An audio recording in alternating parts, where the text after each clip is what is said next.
All right, today we're going to dive into something really cool. It's a pattern, a deep connection that links up ancient philosophy, modern physics, and believe it or not, even the way our own minds work. This is a story about a hidden truth, woven right into the fabric of reality itself. So, let's get into it. So, what do a Persian philosopher from the 1600s, a German idealist from the 1800s, and 20th century physics all have in common? I know, it sounds like the beginning of a really weird joke, right? But the answer actually points to this incredible, unified idea about how reality is put together. And that's the mystery we're going to solve today. So, our investigation starts with this really strange echo, a story of two brilliant thinkers separated by entire continents and centuries who somehow, completely independently, landed on the exact same radical idea about the universe. On one hand, you've got Mulla Ṣadrā, a Persian philosopher working back in the Safavid era. And then, way over on the other side, you have the famous German idealist Georg Wilhelm Friedrich Hegel. And the key thing to realize here is that their lives were nowhere near overlapping. I mean, we're talking about a gap of more than 130 years. Mulla Ṣadrā was long gone before Hegel was even born. There was zero historical evidence that Hegel ever read Ṣadra's work. It just wasn't translated. This wasn't a collaboration. It was a pure case of independent discovery, which makes it even more incredible. But here's the wild part. They were both wrestling with the exact same deep, fundamental question. If everything in the universe is constantly changing all the time, then what holds it all together?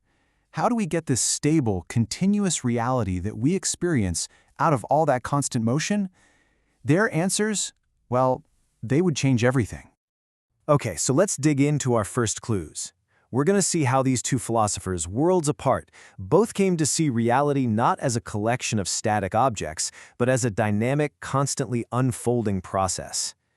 Mulla Ṣadra's big idea was something he called substantial motion, and it was truly revolutionary. He basically said that existence itself is the primary thing, and its very nature is motion.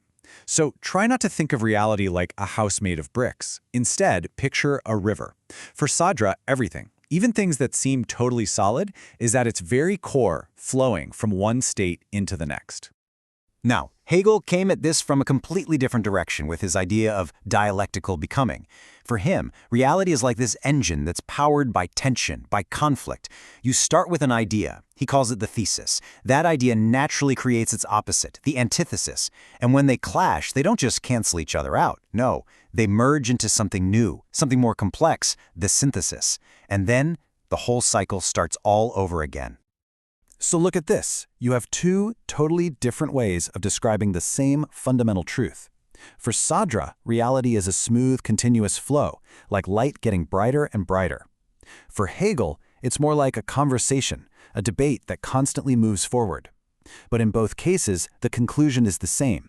The universe isn't just being, it is constantly becoming. Process is the name of the game, not stillness. Okay, now let's hit the fast-forward button and jump ahead a bit. Scientists were on this quest, right? They were looking for the tiny, unchanging building blocks of the universe. But what they found instead was the very same truth these philosophers had discovered, a universe that is, at its core, always on the move. I mean, first, Einstein's relativity comes along and shows us that space-time isn't some static, boring stage for things to happen on. No, it's a dynamic fabric that can bend, stretch, and even expand. Then quantum mechanics totally blows the doors off, revealing that at the tiniest levels, reality is just this blurry cloud of possibilities until we interact with it. And then poof, it snaps into one single outcome. Physics was telling us the same thing as Ṣadrā and Hegel. The world is a verb, not a noun.